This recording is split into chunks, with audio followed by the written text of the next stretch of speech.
Pupunta kami dito ngayon.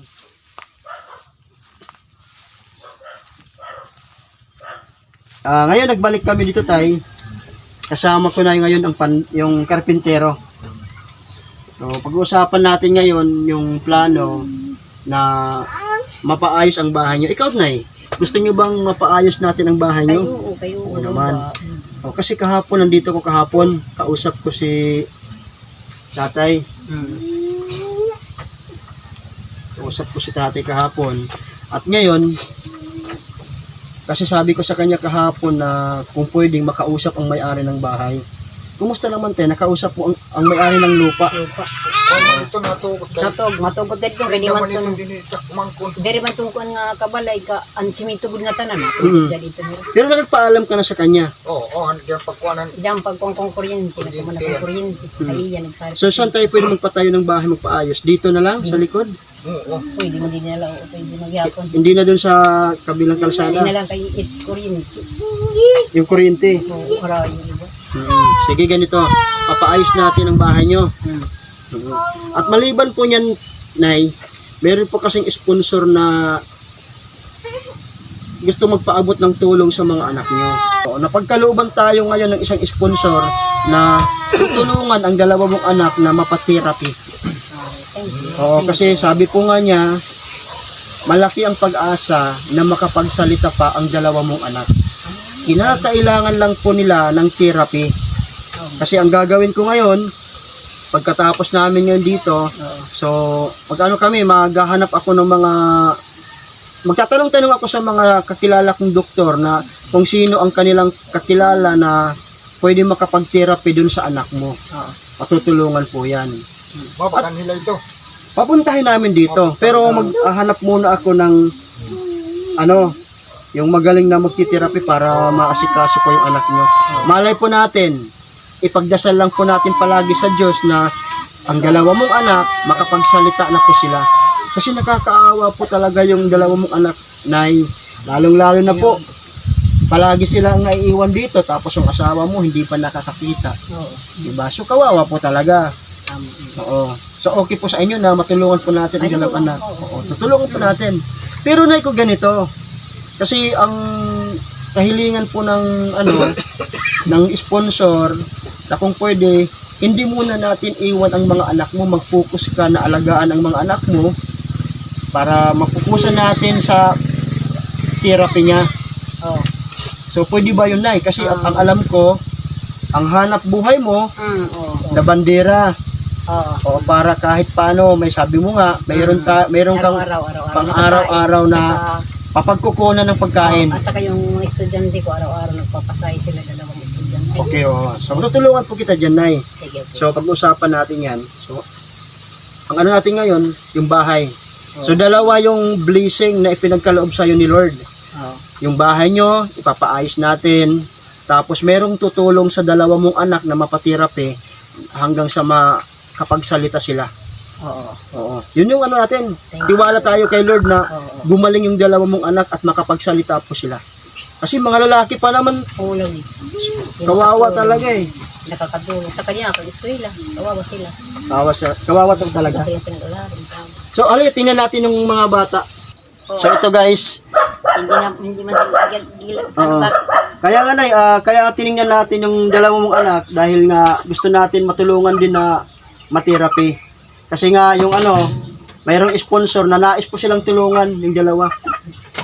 Ano nangyari sa kanila? Sige, Nay, kwento mo nga kung paano nangyari. galing sa kanila, maliit pa sila. Kasi ano yung nangyari sa kanila, ganun na sila talaga. Hindi makatayo, hindi na makagsalita sila. Simula ng pinanganak mo sila, Nay, ganyan na talaga? Dati na silang ganyan. Ito sa 17 years old na to, ano? At ito 9 years old, parehas lalaki. Kawawa talaga, hindi sila makapagsalita. Hindi. Kaya ano man, Nay, siyempre sila lang naiiwan, araw-araw ka umalis. Gusto ko matulungan ako para kung hindi na makaghanap buhay. Yung kinakain namin, mahirap ako hindi ako maghanap buhay. Kasi ikaw lang yung kumakain, ano? Kung kumakain sa paghanap buhay ng pagkain namin. Ito kasi naaawa ko dito sa anak mo talaga. Hindi siya makatayo man lang. Yung mga kami niyan dito yun. Hmm. Ganyan sila. Pero yung bibig niya, umaano kasing bibig niya, siguro naiintindihan niya talaga. Yung sinasabi natin, hindi lang siya makapagsalita. Oo. Tulungan natin siya, Nay. Papatherapy natin. Oo, sana. Ang Patherapy. May pag-asa pa yan na makapagsalita. Matherapy sila. Para Oo, tulungan natin. May awa po ang Diyos. Kasi ngayon nga, may pinagkalooban tayo ni Lord ng isang sponsor na matulungan yung dalawa mong anak na mapaggamot natin. Halimbawa, papatherapy natin ang anak mo. Kailangan, hindi mo muna siya maiwan. pwede naman. Oo. Pero sige lang, kakausapin ko po si ma'am. Ang problema lang yan sa pagkain namon. So, ang problema nyo kasi pagkain kung... At saka yung mga eskwela ko, pamasahe araw-araw. Oo. Dalawa. Pag yan naging problema mo ngayon, pag hindi ka naman umalis araw-araw, wala naman kayong kakainin. Wala. Yun ang problema nyo ngayon. Kasi ikaw lang talagang kumakayod. Oo, wala mong tumutulong.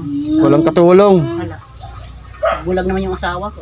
Kasi ito nga, makalat na dito, Tapos ito yung... Kasi wala nilalagyan yung saingan namin noon, nakaludag lang sa tuna. Wala na. Yung araw nga niya, lapit na masunog. Ito? Oo. Naglalaga na yung bungbong. Grabe. Masusunog. Susunog na. Sunog Silang yan. lahat, sunog yan pag wala ako.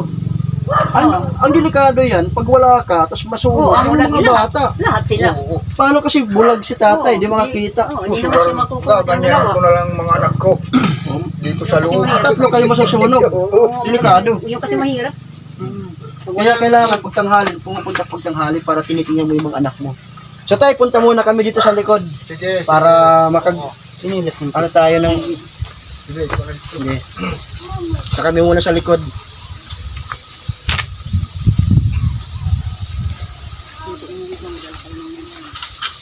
Dito na lang tayo magpapatayo ng bahay.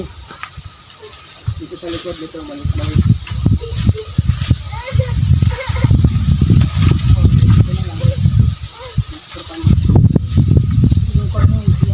Oh, wala sa kalsada. Pwede mo kuryente dito, di ba? Mike, anong suka? Hindi naman ganun ka. Yung sakto lang.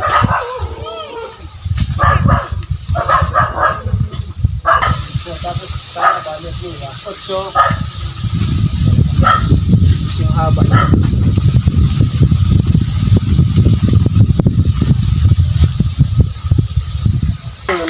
Bakto dito. Tapos, CR dyan. Yung dito naman, gagawa tayo ng pinto para dito sa kusina. Maliit lang naman eh. Maliit lang. Tapos yung dito, nila, sala, kainan. Yan. Nasa dinabas. So, complete yung mga materialis na magagamit natin. Ito Sampay yan. yung, materialis na gamitin. Ay, babasa mo para makita po yung Sige, basahin mo na lang, boss.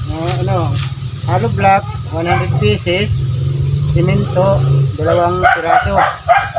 Tapos, Dalawang sako. 2 sako. Tapos yung 2 by 2 by 10. Kukulamber. Ito ito, kukulamber.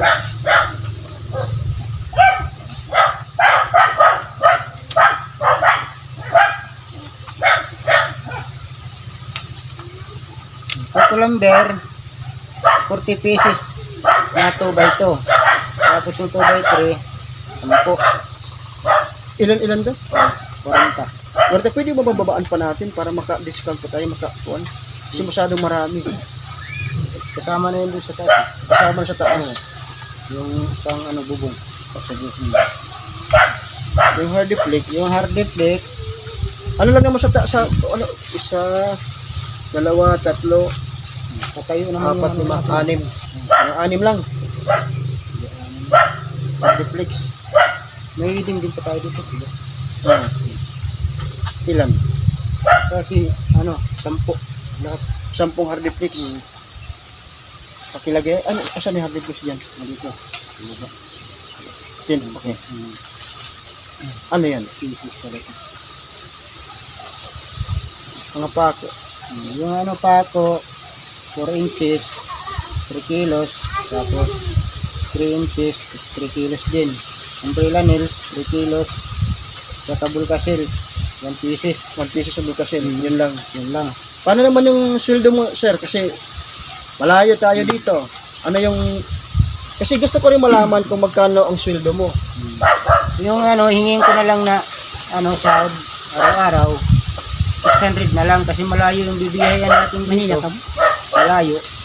Pang gasolina. Yung pagkain mo, Yung pagkain sa akin na lang yun. pagkain sa'yo, gasolina, Gasolina. sa'yo na. Oh, Magkano naman, sir, ang pwede natin ibigay sa'yo? 600 na lang. 600 ang minimum mo. Oo. Kasi malayo kasi dito. Yung nauna doon sa sa Putay, yung kay Manay Berhin niya, 300. Ngayon, nag-comment ako kasi malayo. Kasi doon, malapit lang. Oo, Malapit lang doon sa inyo. doon. Lakan mo lang. Eh dito ngayon, malayo. Malayo kasi. Ano tayo, mga 2 oras biyahin natin papunta dito. Taga-sampay Manila? O malayo kami. Kasi mula po sa lugar namin, pagka kami dito, 2 hours ang biyahe namin. Papunta dito. Malayo din yan. Malayo. Sige sir, magkano? Pakisulat mo na lang din dito yung sweldo mo, kasama na yung pagkain, at saka gasolina mo. Magkano yan sir?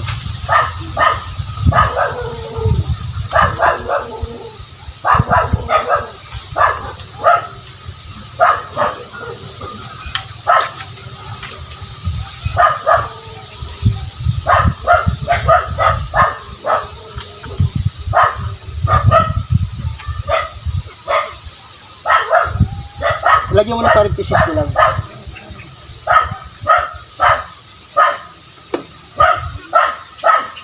$600, lagyan mo 600 per day. So ganito sir, mga ilang araw natin ilang araw itong matrabaho? Hindi mga isang linggo to. Mga 1 week, 6 days. 6 days lang, kaya natin matapos yan. Dito basta magtulungan lang. O walang problema sir, kasi kami, alam mo naman, tumutulong ako talaga. Hindi lang yung, kasi kailangan mapabilis ang trabaho, tutulong ako, tsaka yung cameraman natin, tutulong din yan. O, kasi sabi nga, yung kapatid ng asawa niya, magbubuluntary din tumulong na Oo, para mabilis. Mabilis ka na. Tsaka usapin mo lang yung kapatid ng asawa mo, na tulungan kami Magkasasabihin. para 4 kami lahat ng magkatrabaho. Sabihin ko, Kung mapaayos na natin ang bahay nyo, makakagabitan kayo ng libreng kuryente. oo. Ayun. Nakakuha na din ko. Sige na. Punta natin sa tatay. Tayo dun. So, okay na yan, sir. Ano?